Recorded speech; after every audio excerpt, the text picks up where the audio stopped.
अगर कश्मीर की सुंदरता आप लोगों को सेटिस्फाई करते हैं तो आप लोगों को इस सेटिस्फेक्शन के साथ साथ कश्मीर की पिछले 74 इयर्स की पॉलिटिकल कॉम्प्लिकेसी को भी जानना जरूरी है, क्योंकि इन 74 इयर्स में कश्मीर के लोगों ने बहुत कुछ देखा, सहन किया और इसके साथ साथ कुछ ऐसी मेमोरी को खुद के अंदर दबा के रखा जो बस उन लोगों की आंखों में आंखें रखने के बाद ही आप समझ पाएंगे। इस वीडियो के माध्यम से मैं आप लोगों के सामने कश्मीर की लास्ट 74 इयर्स की असली सच पेश करूंगा, जिसको मैं 3 पार्ट में डिवाइड की है। आज पार्ट 1 सबसे खास है क्योंकि आज मैं कश्मीर की उन सारी राजों को आपके सामने शेयर करूंगा जो कि अनसुनाई और दबी हुई थी। सच को पूरा जानने के लिए वीडियो को पूरा जरूर देखना। तो चलिए आप लोगों को सच का रूबरू कराते हैं। Welcome to non classified, let's गो।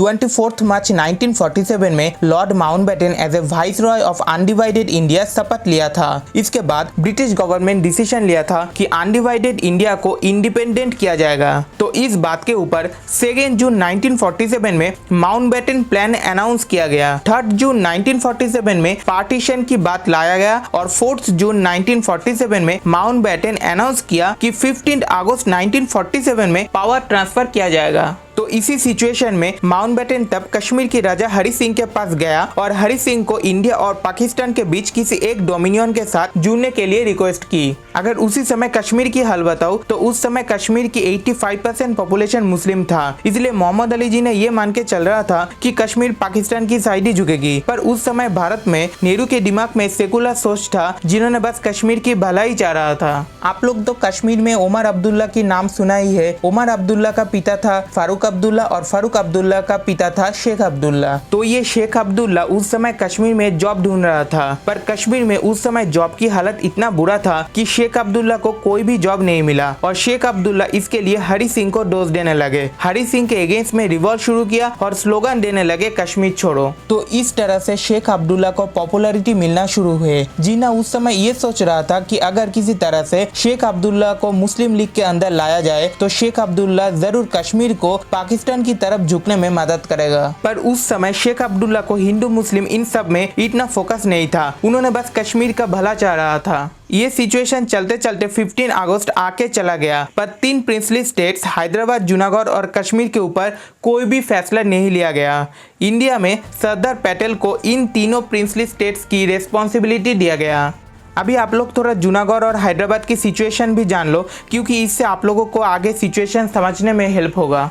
तो इस समय जूनागढ़ के राजा पाकिस्तान के साथ खड़ा हुआ और पाकिस्तान के साथ जुड़ना चाहा, पर जूनागढ़ के लोगों ने राजा का ये डिसीजन अपोज करके राजा की अगेंस्ट में रिवॉल्ट स्टार्ट किया। ये सब देख के जूनागढ़ की राजा तब पाकिस्तान भाग गया। तब उस समय जूनागढ़ की जो दीवान था, दीवान यानी आज के समय का सीएम पोस्ट, उन्होंने भारत सरकार को एक लेटर लिख के जूनागढ़ की चार्ज लेने के लिए आवेदन की। पर पटेल जी ने बोला कि पहले प्लेबिसाइट यानी वोट होना जरूरी है। तो प्लेबिसाइट हुआ और 99% वोट इंडिया के साइड आ गया। अभी अगर हैदराबाद की बात करूं तो हैदराबाद के नवाब भी उस समय पाकिस्तान के साथ जुड़ना चाहता था। पर आप लोग देखो हैदराबाद की लोकेशन कहाँ है। तो हैदराबाद के नवाब और गवर्नमेंट ऑफ इंडिया के बीच एक स्टैंड स्टिल एग्रीमेंट साइन हुआ 1 साल के लिए। मतलब 1 साल के लिए इस बारे में हैदराबाद की नवाब और गवर्नमेंट ऑफ इंडिया के बीच कोई भी बात नहीं होगा। चलिए अभी फिर से कश्मीर में फोकस करते हैं। तो कश्मीर के राजा हरि सिंह जी इस समय थोड़ा बहुत कंफ्यूजन में पड़ गया। हरि सिंह जी ये सोच रहा था कि नेहरू और शेख अब्दुल्ला दोनों ही डेमोक्रेसी में बिलीव करते हैं। अभी अगर कश्मीर इंडिया के साथ जुड़ा तो मोनार्कियल सिस्टम कश्मीर में ज्यादा दिन चल नहीं पाएगा और as a Hindu king Hari Singh ji Pakistan की तरफ भी जाना नहीं चाहता था। ये सब सिचुएशन चलते चलते जिन्ना में कश्मीर को लेने की भूख इतना हो गया कि उन्होंने सोच लिया था कि war is the last asset to capture Kashmir और उन्होंने आजाद कश्मीर फोर्स के नाम से सेना भेज दिया श्रीनगर के ओर। हरि सिंह जी को उनके खुद की फोर्स के ऊपर बहुत ज्यादा विश्वास था, पर जब उन्होंने देखा कि उनके फोर्स की ज्यादातर सोल्जर्स ऐसे मुस्लिम आजाद कश्मीर फोर्स ज्वाइन करने लगे तो हरि सिंह बहुत ज्यादा डर गया और बीपी मेनन को सारी बातें बोला। तब जाके बीपी मेनन नेहरू और माउंटबेटन से इस बारे में डिस्कस किया।